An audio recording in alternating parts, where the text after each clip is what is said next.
With the first pick in the 2019 NBA Draft, the New Orleans Pelicans select Zion Williamson from Duke University.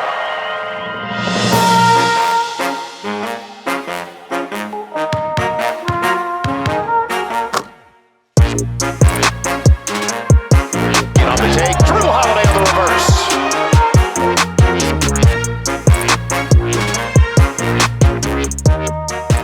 Welcome back to the Peli podcast.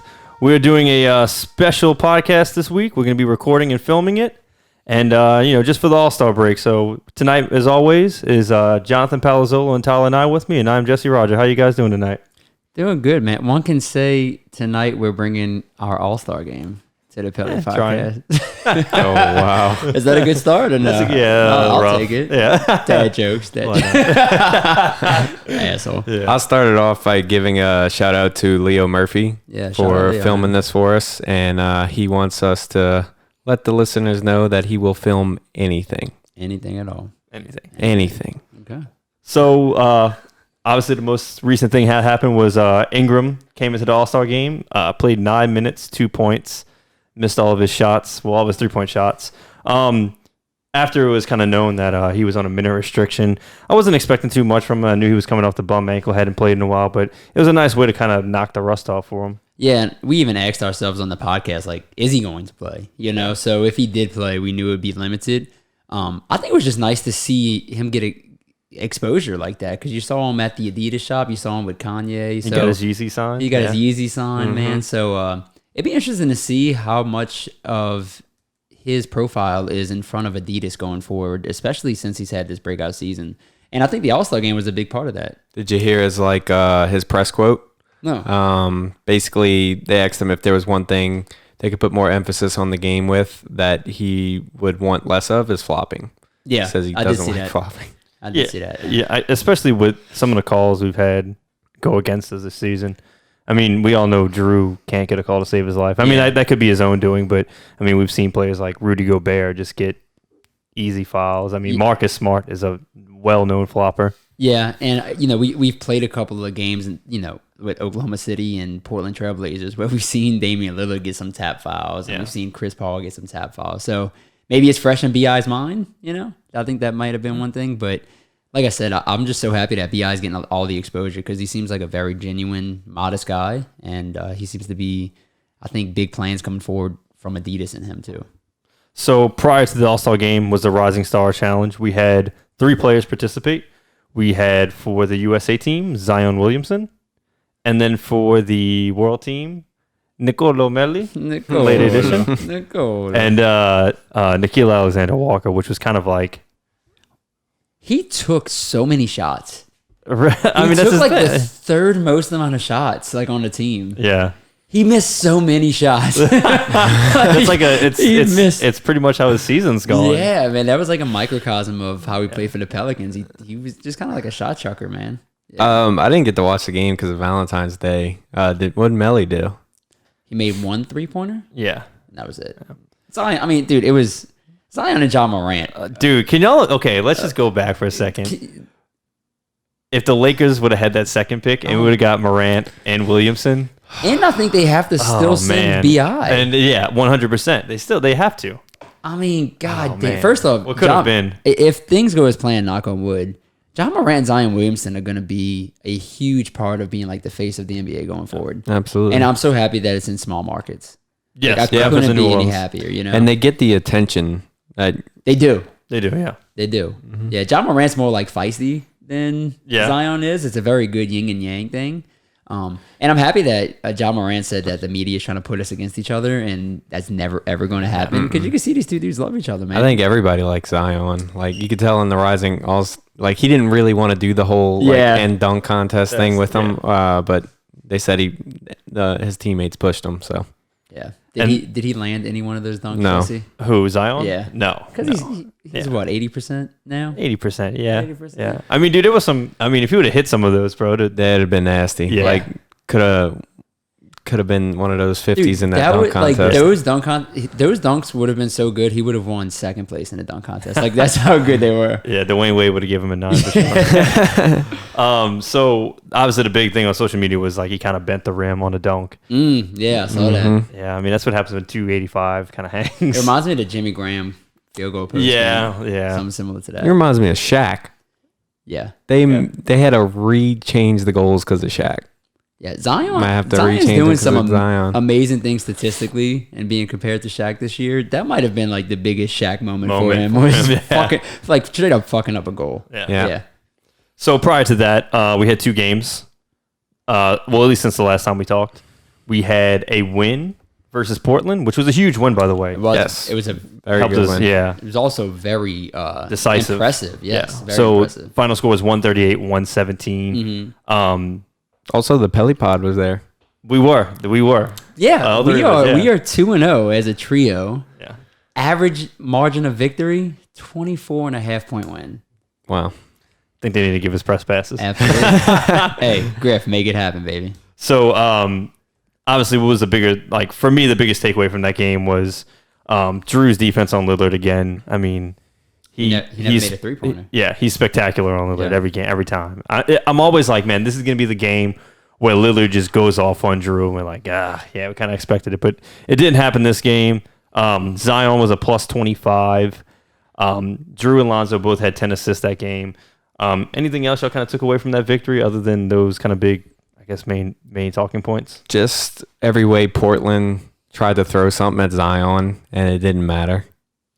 Yeah, my biggest thing is you compare us to the few teams that are ahead of us, like the Trailblazers and the Grizzlies, and I think the Spurs.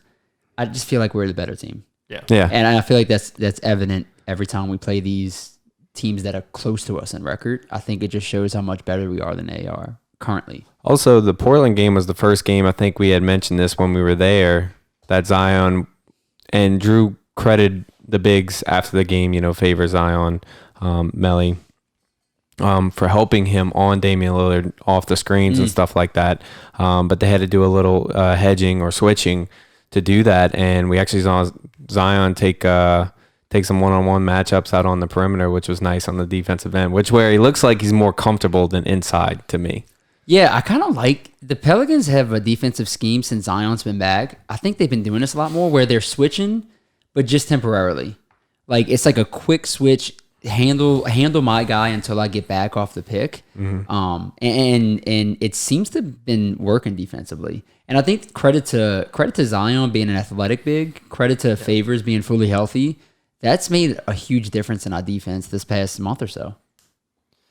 Game after that was OKC. Dropped that game. It was close, but it never felt like we were really in it. I don't know if it was just kind of like a hangover from the last loss. Team just didn't see. I mean, when Steven Adams is hitting a half court heave, Yeah. I mean, it's just kind of not your night. And Schroeder and Gallinari have just always killed. Oh, Gallinari especially. Gallinari just destroys us. But I think what I took from that game is that though we had long stretches where our offensive output was minuscule at best, and it was when Zion was on the bench. And the first thing that came to mind was, damn, if BI was here right now, he would definitely help out. Well, yeah, so 2 things. They took Zion off the bench. Put him on the bench, sorry, late in the fourth quarter just to give him a little rest before they bring him back at like the 4-minute mark. Yeah. And as soon as he came out, I think OKC went on a 10-0 run. I think we were up 2. I was just like kind of blown away because like I know Zion's good and everything, but I was like, I just don't understand how the whole team just suddenly collapsed when one guy goes out, because that was pretty much all it was. It's weird. It's like they have to adjust with him, and then they get adjusted playing with them, and then they have to adjust playing without him. Yeah. So it's a weird mix. And then the other thing was, we've been saying this for 15 years. Chris Paul absolutely dictates the flow of the game. Yeah. We couldn't get them to play at our pace. No, and Chris Paul won't let you. It's mind-numbing. Like, it's mind-numbing how good he is at that. Yeah, he's the smoothest player I've ever watched. Just the game, He's it's his game every game. Like, he's going to control it whenever he has the ball in his hand. Yeah, when we talk about Ja Morant's looking like one of those point guards, but I'm sure he'll go into that scoring role. But Chris Paul is probably going to go down as like the last pure point guard for a long time. Yeah. Yeah. I mean, and I wish we had a guy like that late in that game against them. You know what I'm saying? Because it felt like, all right, here goes Chris Paul controlling everything. And then on our end, we had like Lonzo Ball throwing up a quick three, Yeah. or Nicola Melli He throwing looks up a lighter quick three. too. He's on that vegan diet, man.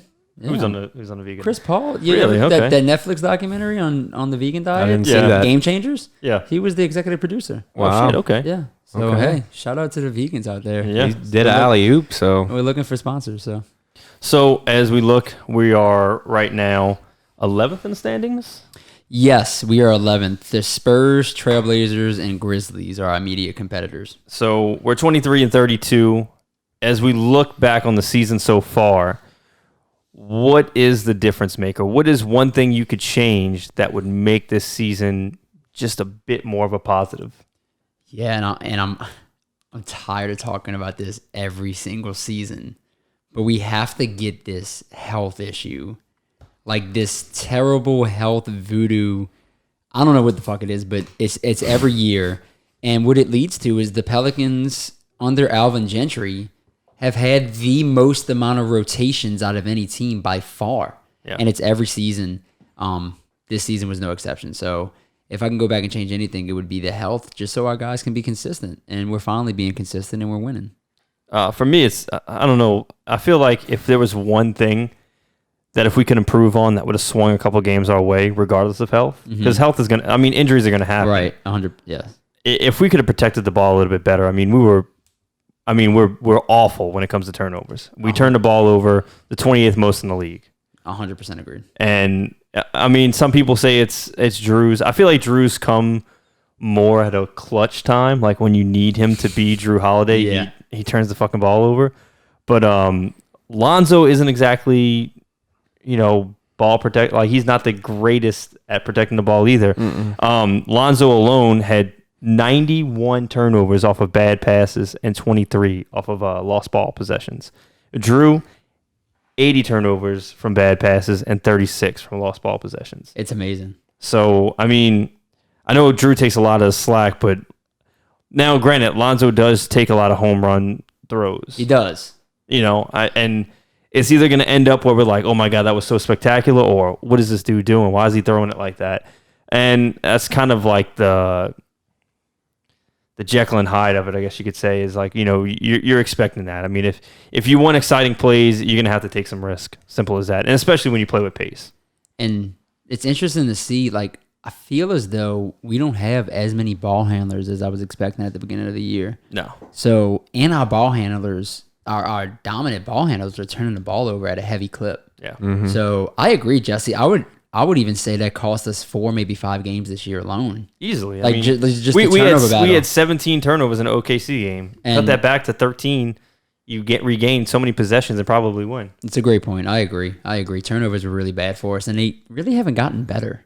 No, it's They something. haven't gotten Yeah, better, right? It's something that's been consistently bad. Yeah. Along with, we're not the greatest free throw shooting team either. I feel like some nights we were like, man, if we would have won 50% from the line, we might have won. But for me, it's just turnovers. I feel like we just need to find a way to hang on the ball and keep those possessions. And we can play fast and not turn the ball over. Like, we can play fast and play smart. I think that's a learning curve for some of these younger guys. Yeah, definitely. Yeah.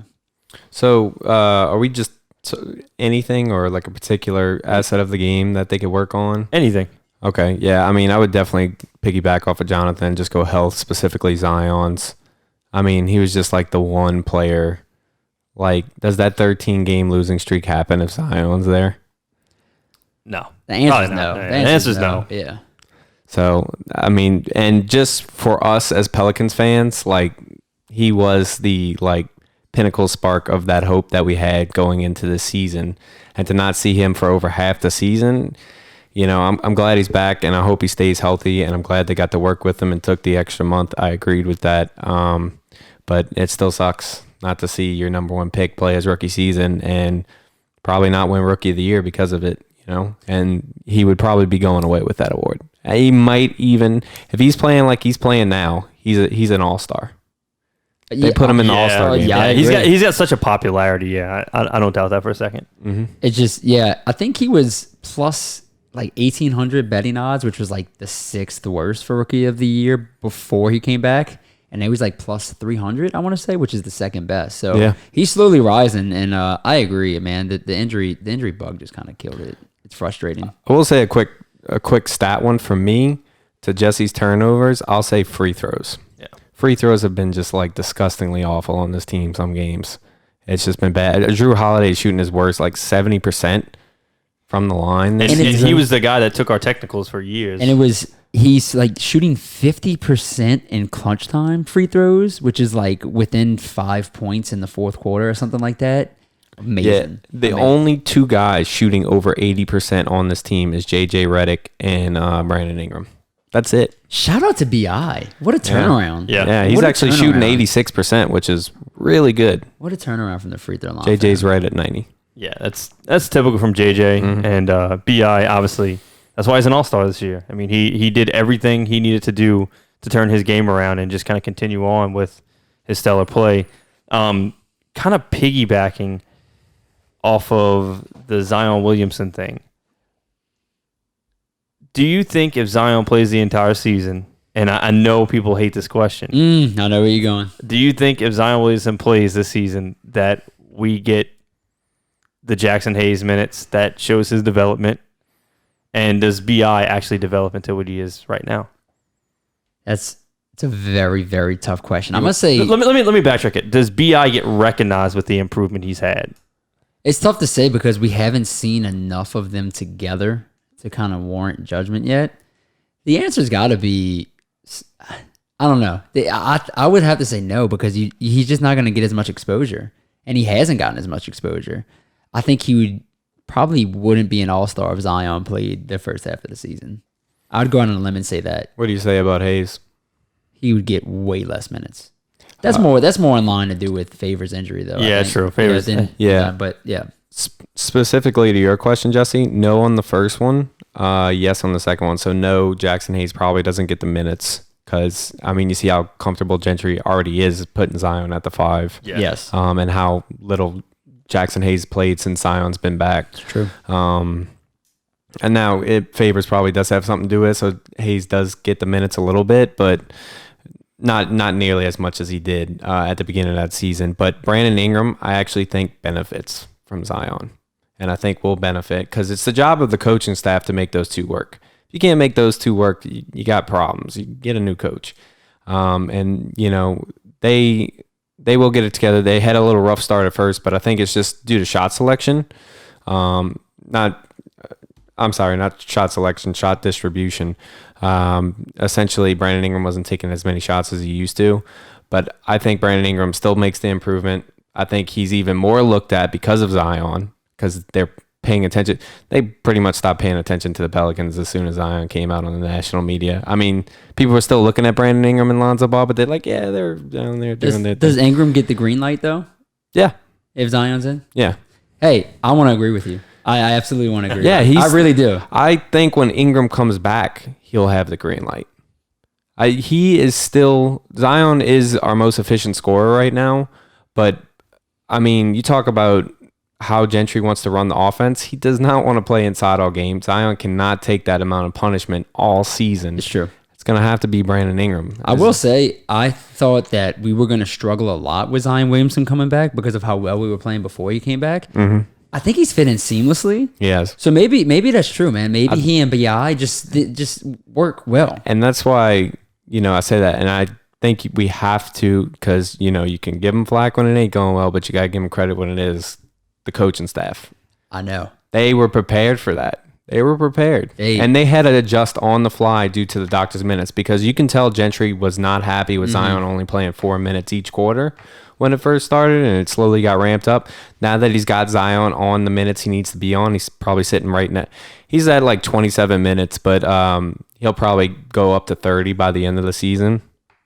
But, I mean, he's got that rotation down. I feel like he's had it down for a couple games. Yeah, and I think that's something I've always wanted to see from Gentry, just to see him with a steady lineup and see how that worked out. Because I know some people are like, oh, well, this player X can't get in rhythm because he's not getting minutes. And when you're in a fight for the AC like we are, like we don't have time to test out different lineups to get player X in rhythm. You got to either do well with the minutes you're given, or if you don't get minutes, it's because we're obviously playing well with the lineup we have. Yeah. Also, we're not giving trash minutes to anybody. Like every minute that you're getting is significant to our season at this point. So if any minute that you get, it has to be a positive impact, or you're just not going to get minutes at this point. Because I like what David Griffin said at the beginning of the season, and it's finally becoming true because we only have 27 games left. Every minute you play, it means something. Mm-hmm. So we're not going to put you in a position where we're just like, he's a rookie, let's just get his feet wet type of thing. You're going to be put in a situation where you have to perform.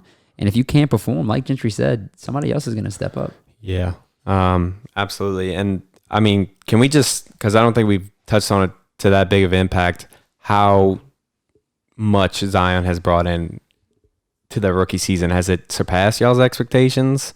It has for me. Yeah. It's completely surpassed. I honestly thought he was going to struggle a lot. Yeah. And he was going to have these rookie moments, but he has completely blown those away. Like, I mean, we'll talk about the player rankings and where I had him beforehand. Mm-hmm. Yeah, I mean, he has been a lot better than I could have ever imagined. I want to credit us a little bit because we talk about how good Zion was when he was injured, and I feel like the national media kind of lost that touch a little bit. Would you agree with that? Like I started to hear a lot of bad things about Zion. I don't think it was the national media. I don't think it was more or less like he was going to be a bad player. I think the question was like, will we ever see him play? But it was also like, before we even saw Zion play, so I was like, did the Pelicans make the right pick? You know, I think those type of things start to pop up, and I guess rightfully so. But man, like with those narratives going on, and then for Zion to play this well, I think it's like exceeded almost everybody's expectations. Yeah, I think for the national media, it was really just his injuries. Yeah, potential. Everybody just thought it was really high. That just got ramped up for some reason, because the first two times you really saw him, both were knee problems. You know, that's true. Yeah. So as soon as you see that, there come the narratives. But you know, there were, I think, more on the local side that Zion should not be this big of a impact for this team. He's not, and that's partly the team's fault because the team was saying Zion is not the savior.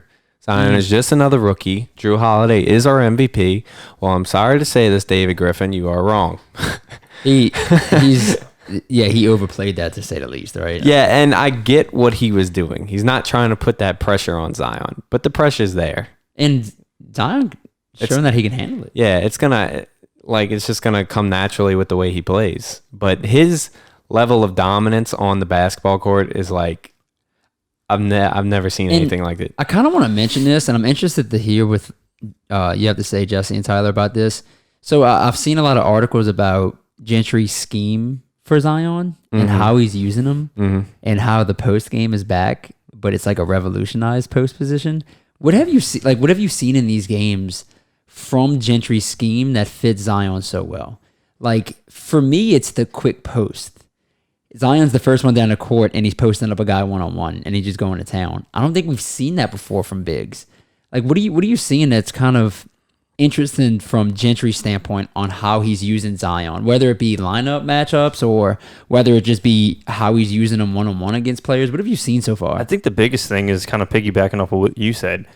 Gentry obviously feels the team's in the best position if Zion can establish his position low, because if he gets close to the basket, it's either going to happen. It's either going to end up two ways. He's either going to get fouled going in for a layup or easy dunk, or he's gonna convert the shot. So I mean, as long as he gets down the court fast and somebody's able to find him, he's either going to foul them. He's either going to foul and get to the free throw line, or he's going to make the basket. He's just too strong. I mean, he was pushing guys like Trevor Ariza around, who's been in the league for years.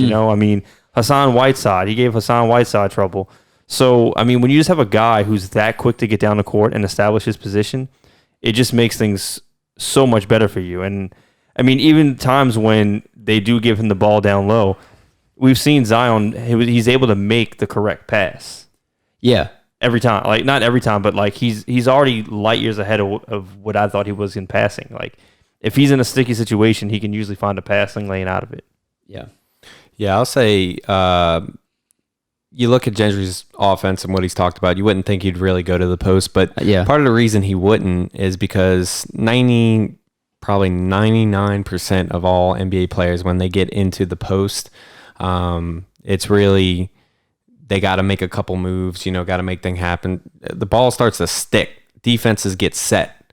Becomes a lot harder to score, and then you get in a, you've already gone through that on your points per shot, a less efficient shot as a mid-range 2, whatever it is. Like Anthony Davis, for instance, him working out the post, Gentry didn't like as much because it usually turned into a turnaround jumper. Yeah, he's a much more finesse. He had to, do his little game. With Zion, you can literally give him the ball, and he just turns around. So it's almost like, think about it like this. It's almost like an open basket. It's almost like nobody's there.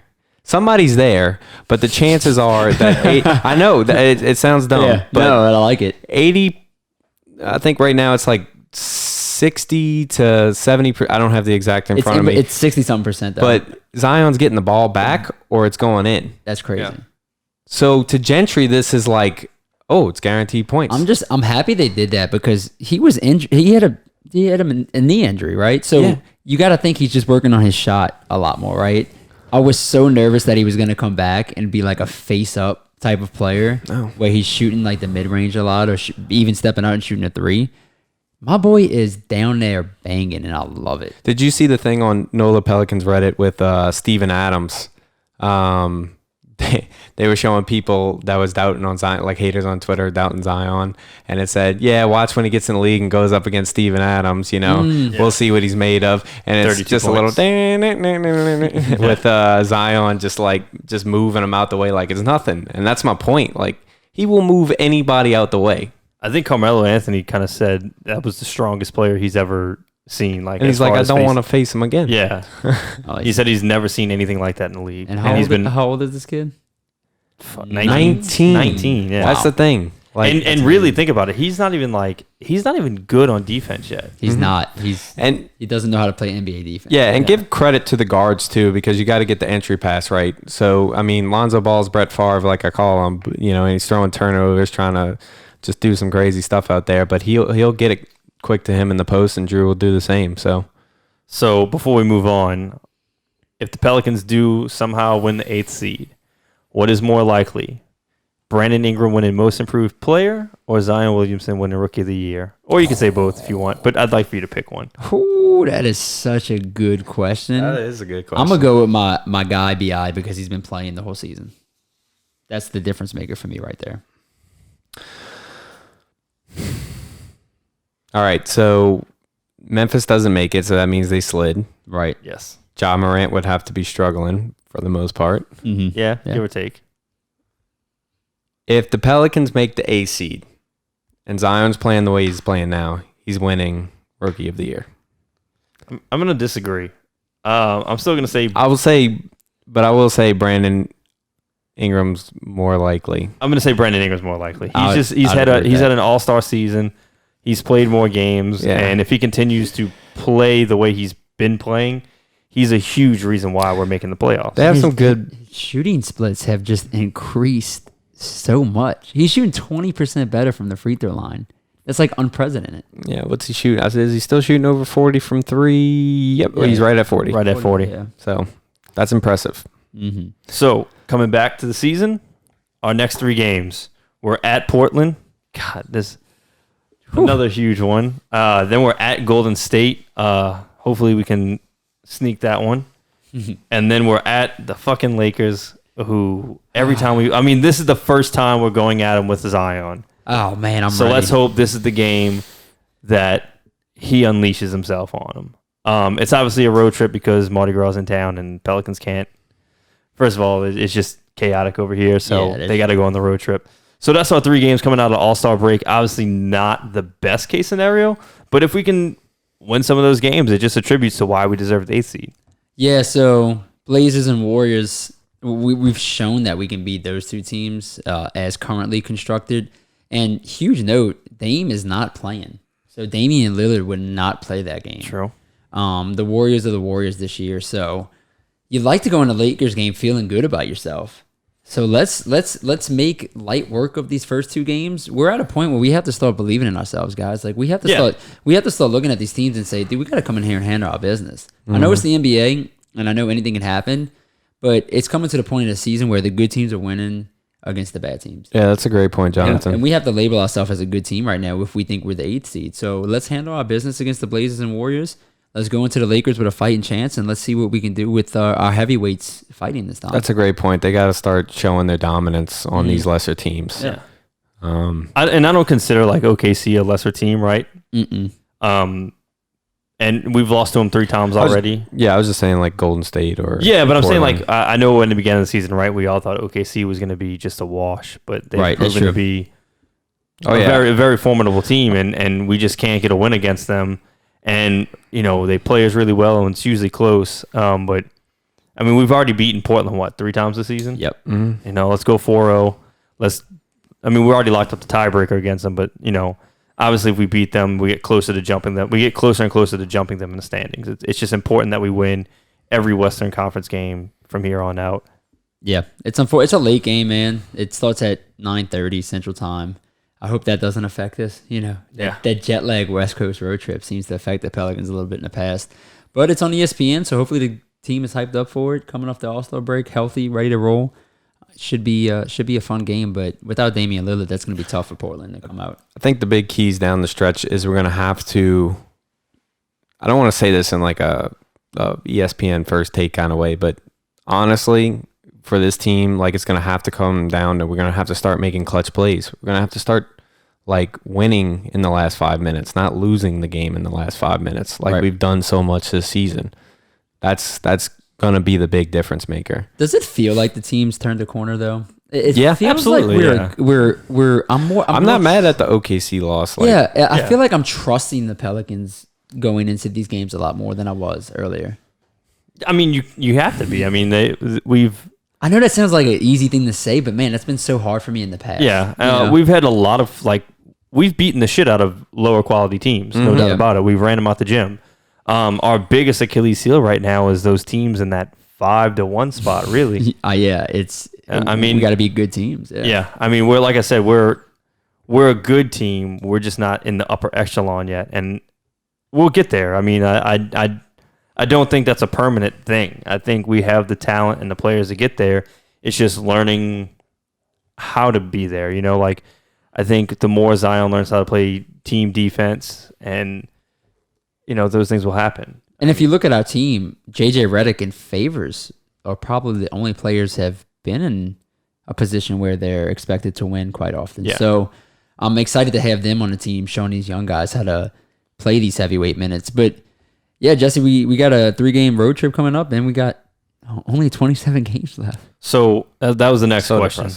The next question is, how many games do you guys feel comfortable losing in order for us to get the 8th seed? So I did the math on this. Very simple math, guys. Addition and subtraction. Okay, we can all do this. We're 23-32. We got 27 games left. If we win 18 of those, which means we lost 9, we will be at 41-41, which is dead 500. And I think 500 gets us the 8th seed this season. And I like what Jesse said about how many losses we're allowed to have. Yeah, so for me, I think 9 losses get you 500. I think you're in.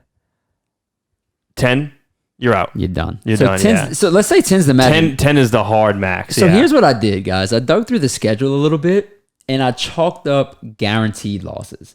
I'm not saying we're going to lose these games. I'm just saying on paper, we're not the favorites. And that's the Lakers twice, the Mavs with Luka, the Heat, and the Clippers. So those are 5 games that I'm saying we have guaranteed losses, right? And then I have 7 games that are going to be absolutely critical against those middle of the road teams. Yeah. And that's the Trailblazers, the Jazz, the Spurs, the Grizzlies twice, and then the Spurs twice to end the season. So the Spurs 3 times, and then the Grizzlies twice. So those are going to be those swing type of games against teams that we're competing for a playoff spot, where if we want to miss this magic number that Jesse just gave us of 10 losses, we're gonna have to beat this 8th-seeded Grizzlies, the 10th-seeded Spurs, the 9th-seeded Trailblazers. We play all of those teams the second half of the season, and we got to win those games if we want the 8th seed, if we want to avoid those 10 losses.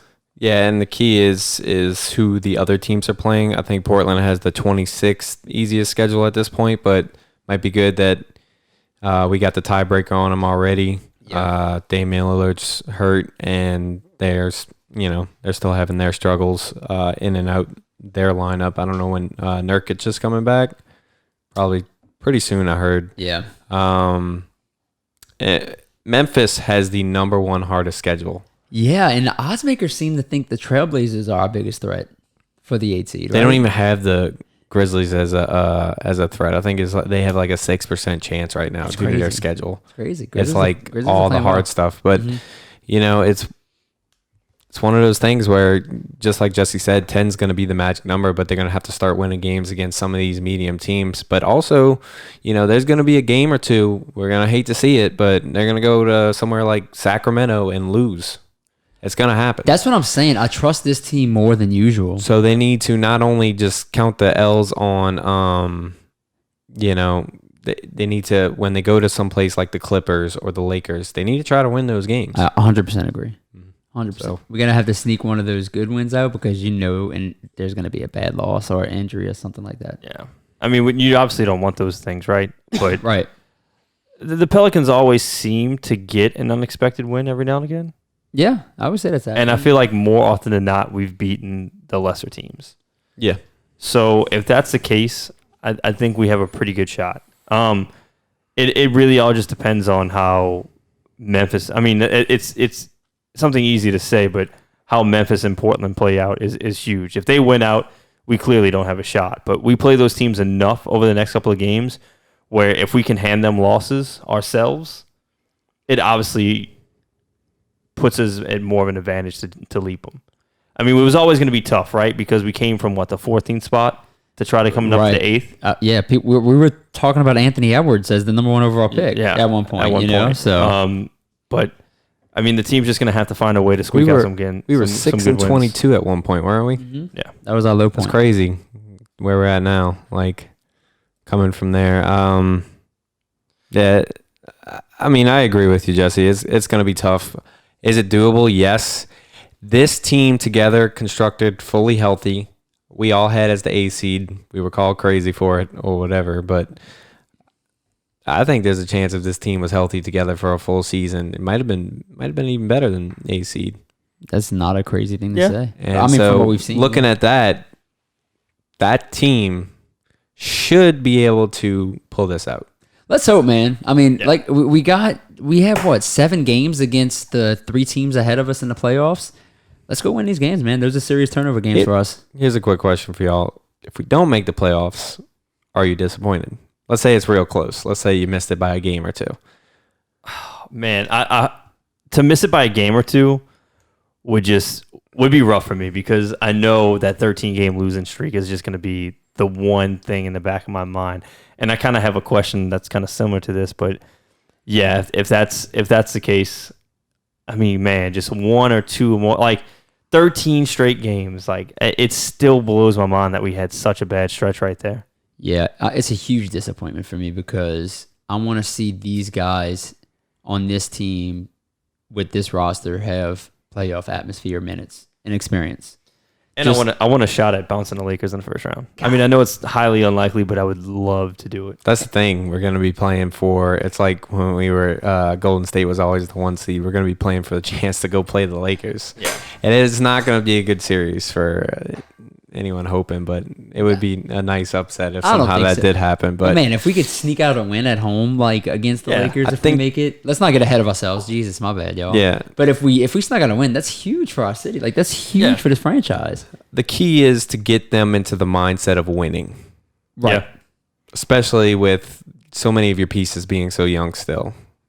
Like you have to get that mind. You have to make them hungry to win more, and that's what happens when you start doing that. I'm interested to see. I want to see a Gentry playoff lineup again because last time we saw it, he only we had 7-man rotations, 7 or 8. Only yeah. 7 guys were playing. But that's also how unplayable some people yeah, are. that's true. Yeah. We're much deeper this time. You're right. Yeah. But let's not get ahead of ourselves. We still gotta win these games, fellas. So, final question. What will be the major storyline at the end of the season? The one thing that everybody points to. The Pelicans have the best young duo in the entire league. BI and Zion. That's going to be the story going into the end of this season and beginning of the next season. I'm trying to think of one that's not that. You got one, Jesse? For me, I hate to be a pessimist on this. I think it's going to be Zion coming back a little too late. I can see that. That's going to be the story. Especially if we miss the 8th seed or by one game, everybody's going to point to the fact that, Zion came back just a little too late. If we would have got him back a couple weeks earlier and got him going or whatnot. I mean, not saying that that's the team's fault at all. I mean, I think they did right by him and did the best they could with his injury. But ultimately, it will just be a little too late. Yeah. Yeah, I think it's more likely to end on a high note, even if they miss the playoffs. There will be a lot of heavy optimism for the future of this team. And I think it'll be interesting as what we think 2 months from now, what the future is. So I think I'm more along the lines of what Jonathan's saying, and it's Zion and BI. But what are we looking at players like Drew, Favors, Redick, Josh Hart? Yeah, and I think a lot of those questions can be answered with the playoff, with a playoff appearance. So we want to see how these guys play against the best of the best in a playoff setting, because the young guys I don't think are ready for that yet. So let's see how important these veterans are. I know how important they are, but I think they can even elevate their importance if we see them in a playoff series. Yeah, a great example is JJ Redick.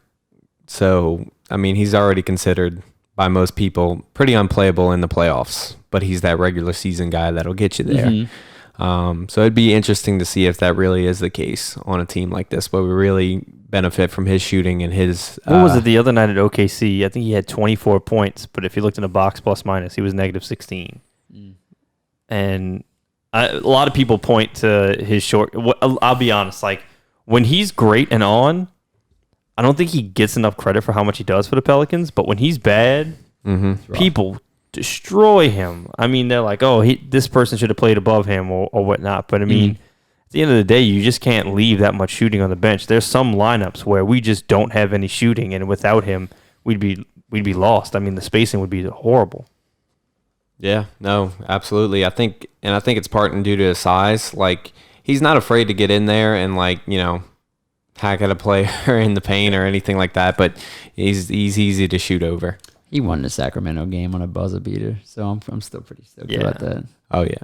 So we are going to throw it back. When we first came to the Peli podcast, we did some player rankings right before the season. We basically ranked the 15 players the Pelicans had, 1 to 15, as their importance to the team. As we look back on it now, we'll see what changed. Who was the biggest idiot? Probably me, because I ranked Zion so low. I guess, Jonathan, you can give us your list and then talk about your biggest mover. So do you want me to give him my old list to begin, or just give him my new list and tell what's changed? Just give you can do the old list and then just do your new list and tell you what changed. Yeah. All right. So my new list, I'll start from the top and go down. And I'll start with number 1 is Brandon Ingram, then Zion, Drew Holiday, Lonzo Ball. Derek Favors rounds out the top 5 for me. So if you take a look at that, that's the starters. Then we have J.J. Redick, Josh Hart, Etwan Moore, Nicola Melli, and Frank Jackson is in the 10 spot. So those are all the guys that are playing off the bench right now, significant minutes. Then 11 is Hayes, 12 is Ja, 13 is Kenny, 14 is Naw, and 15 is Darius Miller, since he's still hurt. He's still on the roster, actually.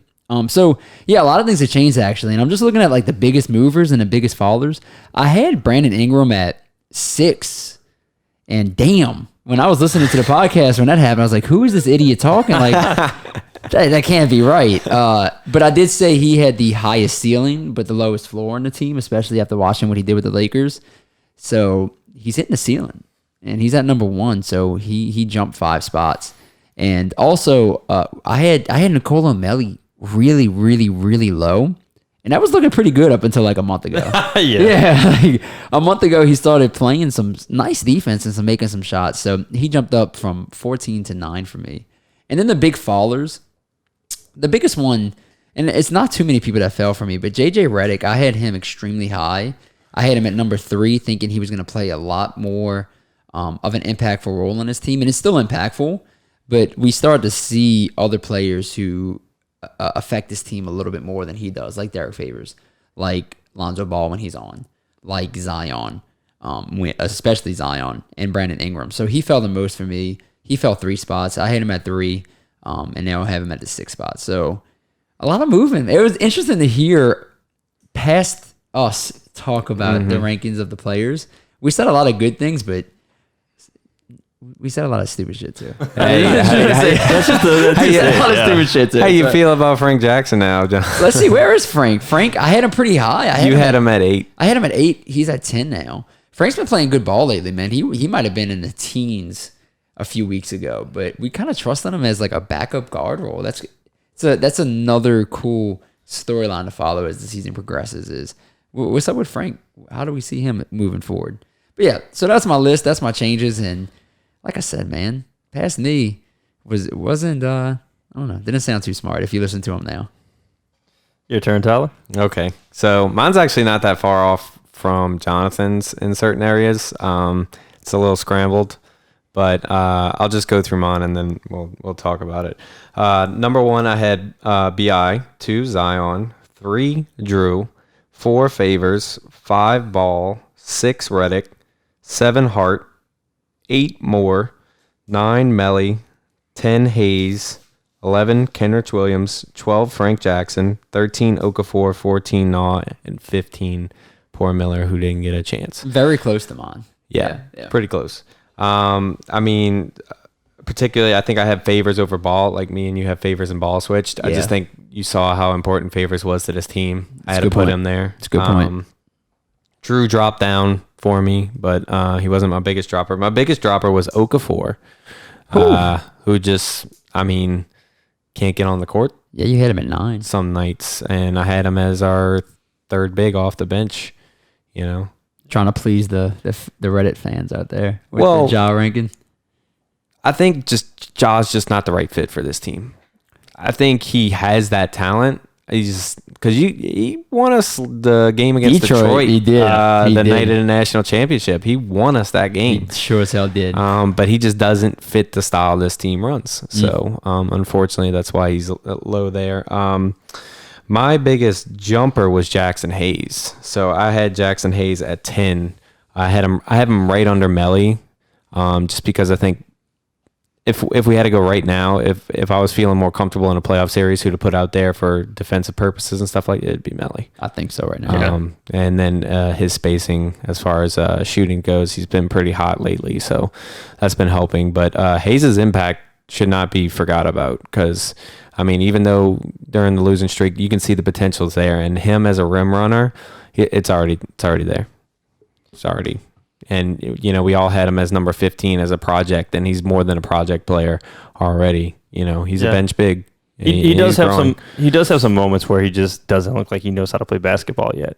And that's a scary thing almost, because you see how well he is playing, and you're like, man, as soon as this dude really figures it out, he's going to take that starting center position. Think about how he couldn't grab a rebound at the beginning of the season, and now I see him starting to tip boards, and you can tell he's getting coached on how to, you know, use his athleticism almost like Anthony Davis did to grab the boards and not worry so much about strength right now. Yeah, because, I mean, he just doesn't have it as far as strength goes.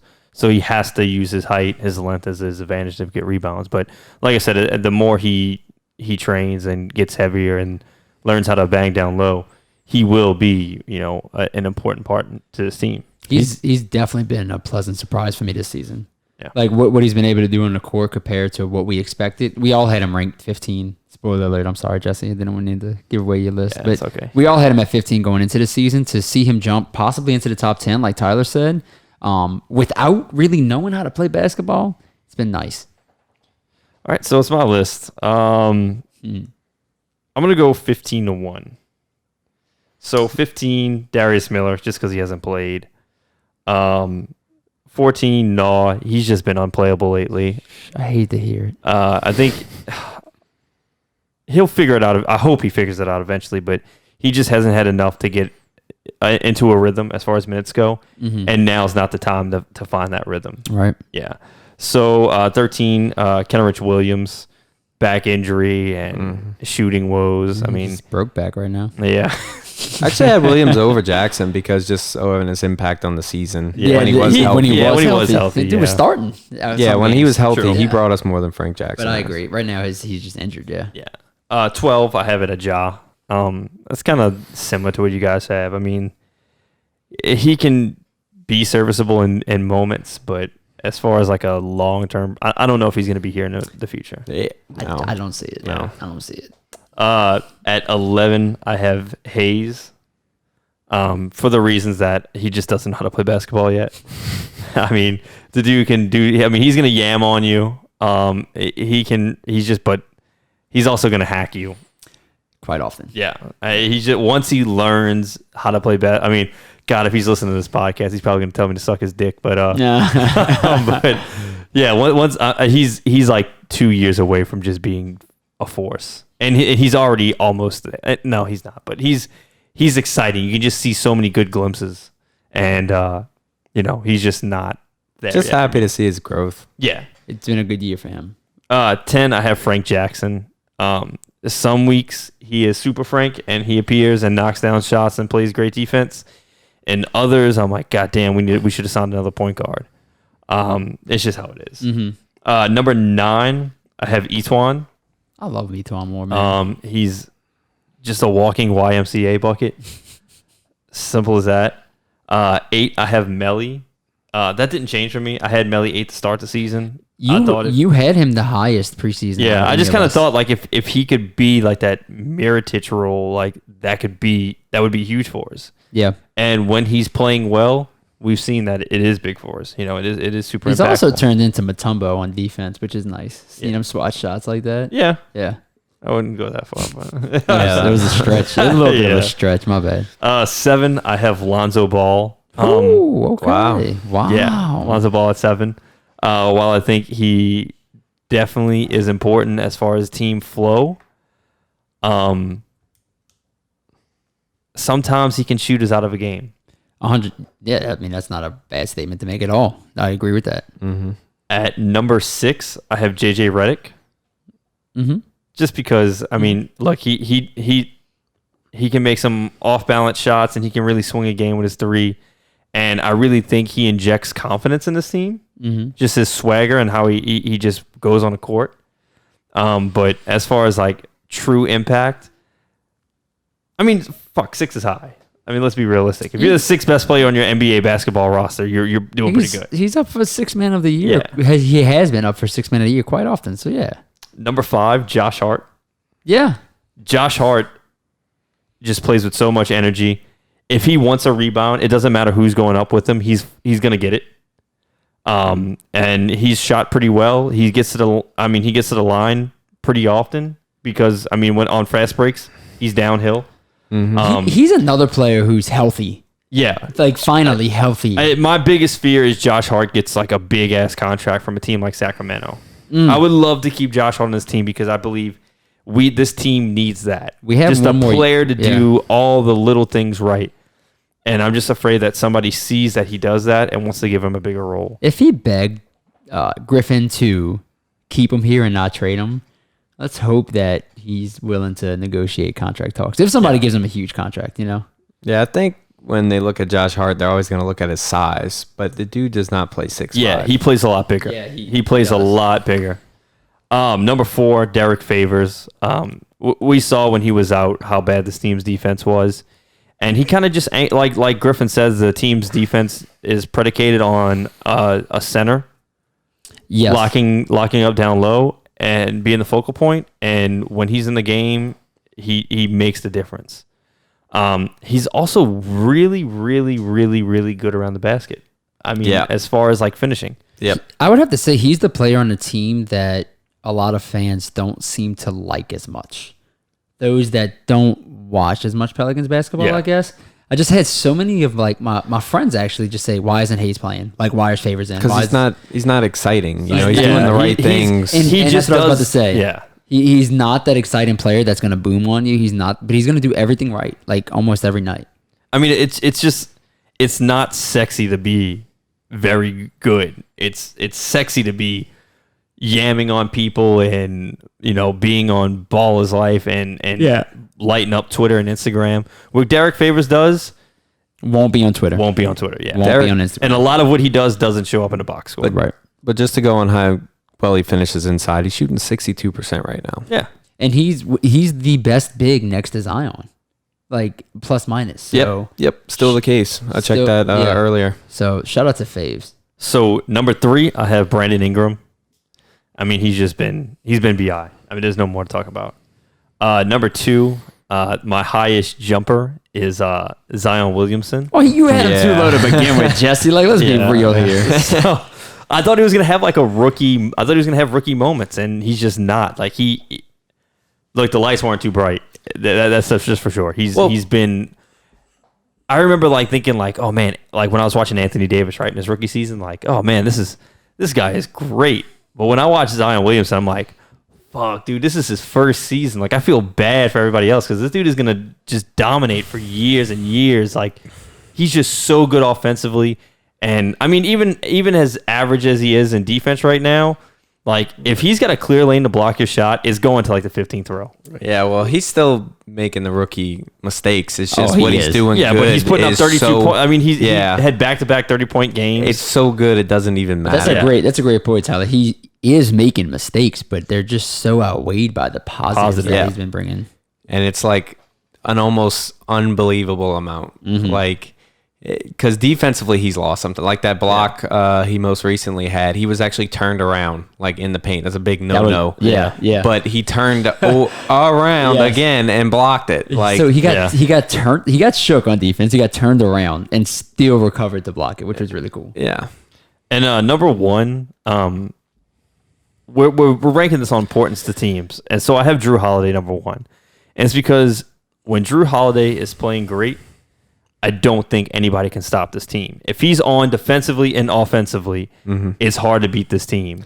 But when he is fucking dog shit, we are losing. Man, and that is the best way to put it because there are some nights offensively that, oh man, he just it hurts. But that's Like, why he dropped from number 1 for me. But like, how many times have we seen this season where we go, man, if we had average Drew tonight, we win. we win. Yeah, Yeah. exactly. That's happened like 4 or 5 times this season already. oh, which is more frustrating. than that. More than I 4 or can 5. promise you. It's extremely aggravating to see that from our leader and our star player. And I've said this before, like if you were to ask Drew Holiday if he's playing up to par to what he believes he should be playing, he'll be the first person to tell you, no, I should be playing way better. There's been times where he has stayed an hour after game just getting up shots with Fred Vincent. I just hope the second half comes and second half Drew comes alive. We've seen it in earlier and so many seasons before where the first half was a little shaky for him and he came back in the second half and just kind of willed us to whatever. But in my honest opinion, his play is the biggest thing for us going forward. I mean, he has to play up to his contract. No doubt about it. Yeah, I mean, I agree with you there. I disagree with the ranking because to this team, he has not been the best player all season. No, I agree with that, but I'm saying as in terms of importance, like if he's not playing good, we're probably not going to win, especially if Brandon Ingram is out. Well, I mean, we won games with him out. Yeah, but I mean, think about it. We've lost more games to him being inefficient than him being. Yeah, and I think that comes back to, and this is the thing we've said with Drew is Drew on defense is without a doubt still going to be great, but I think we gotta. I think the experiment for what David Griffin's trying to run with him being MVP, that's done. I think that book is already written and it's gone. So I think at this point you have to understand that Drew is going to be second or third fiddle on a potential playoff or championship caliber team. So like he has to start playing like it. So he cannot be the guy with the most shots every night. You got to give it to guys. And unfortunately, and I've said this a million times To be a star in this league, you have got to get to the line. How many free throws does Drew attempt per game? I'll tell you, 3. Yeah. You know how much Brandon Ingram does? 6. You know how much Zion does? 8.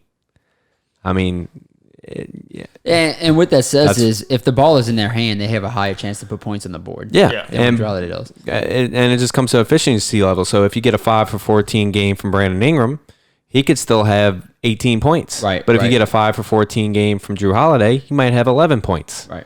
Which is bad. Yeah. It's bad. It's true.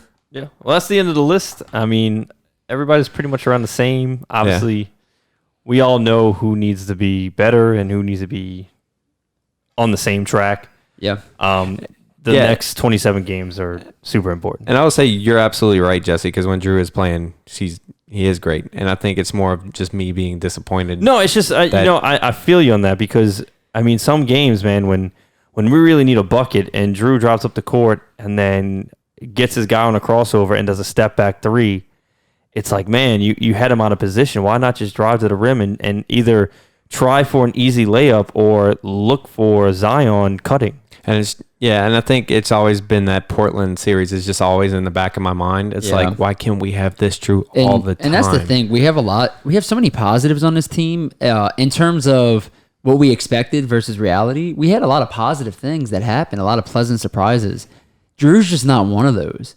And it's frustrating to see because if Drew was what we expected or close to what we expected going into this season, I think we're an 8th seed right now. Yeah.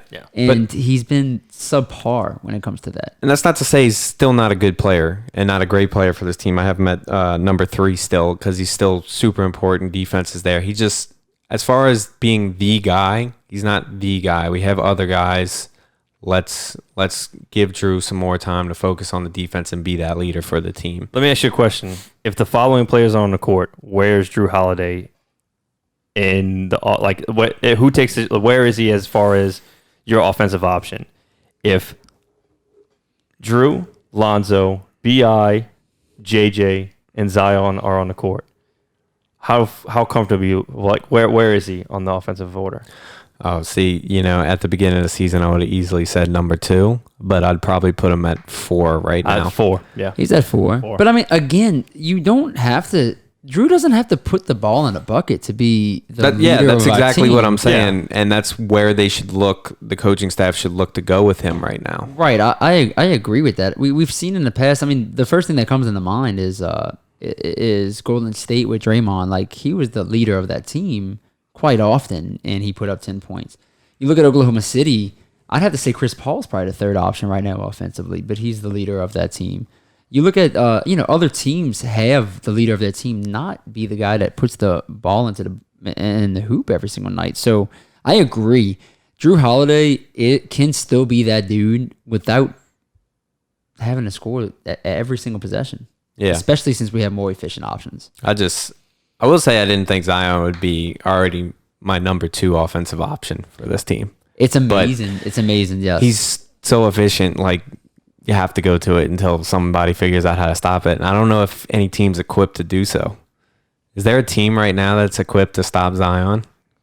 The best is Milwaukee, right? Milwaukee. Just with length across the board. And even then, he still had like 20 points. So come the Lakers game, who is going to get the most minutes defending Zion? I hope Tony. I hope Tony. I hope Tony. This is probably going to be Tony. Yeah, Tony or... That's going to be really interesting because the guys that should take him, are going to... I bet they put, like Dwight Howard on him in some situations. Dwight. I think Dwight, Tony, and LeBron are all going to have their shot at him. It's going to be interesting if you see LeBron on him. Usually they'll do the superstar thing and hide LeBron off sometimes, but it'd be interesting to see if LeBron wants to get up for that matchup and take him on. Yeah, but I just think I would love to see an Anthony Davis Zion matchup straight up, and just really get that comparison in because rookie season AD is nothing like rookie season Zion. Yeah. Yeah, AD didn't make a jump until his second season. Seriously, this big of a. He didn't average 20. His points body wasn't ready, season, right? Yeah, but I don't know, man. I don't know. That's a good question. If I were the Lakers, I don't know if I'd want Anthony Davis on him because I want him to be that help side defense. Yeah, true. I mean, obviously they're gonna double him in some situations. Right. It's gonna be interesting to see how the Pelicans game plan for that game, because the last 2 times we played them, we were kind of close at certain aspects, but it just seemed like once our shots started falling, it was kind of like their size just took over. Yeah, we're way more equipped to play them this time. We have all of our players ready and healthy, so hopefully we don't go on that drought that we went on last time we played them. One thing that's kind of alarming to me, and I noticed this in the Lakers game and I noticed in the Milwaukee game, when we go against the big teams, the guy that struggles the most, which is the guy I wouldn't have thought would, is Derek Favors. He does struggle. He was almost unplayable in that Milwaukee game. Yeah. We had to play Melly a lot of minutes. He struggled. Wait, did he actually play the Lakers game, or am I? But it was the Milwaukee game that was kind of alarming to me. He played the Lakers game as well. I don't think he played the first one, but he definitely played the second one. The second one. Yeah. Yeah. I remember now because he took that 3. He took a 3-pointer in that game. That was funny. That was when I think we were literally sitting and saying, like, stop shooting threes. Like, please, God, stop shooting threes. We kept telling ourselves that. Well, that's the other. So you got turnovers, you got free throws, and then you got jump shot happy. Like, there's just some quarters, and I think that's just been that way since Alvin Gentry's been here. We'll just fall in love with the jumper and just shoot our way out of the game. Which is what I was telling Jesse, with that offense, man, when it's clicking, we are just straight body slamming people. Yeah. And when it's not clicking, we look like straight trash. But if you have a guy like Zion and Brandon Ingram, hopefully the coaching staff is able to stagger that minutes enough to where that's never the case. Yeah. Like, we're never in a drought so deep that we can't get out of it with like a quick timeout or something like that. Yeah. Well, that's the end of this week's podcast. Had a lot to go over. 27 games left. 27. Let's make sure they count, and hopefully we'll be back sooner than that. But hopefully we can have a playoff podcast. Mardi Gras season's nuts for our boy Jesse. So yeah, so it'll be a little bit before the next pod, but we'll definitely be back on. Yeah, absolutely. 10 games, guys. That's the magic number. 10 We'll games. do it. We'll do it. Absolutely. Yeah, I think so. believe. I think so. All right, see y'all next week.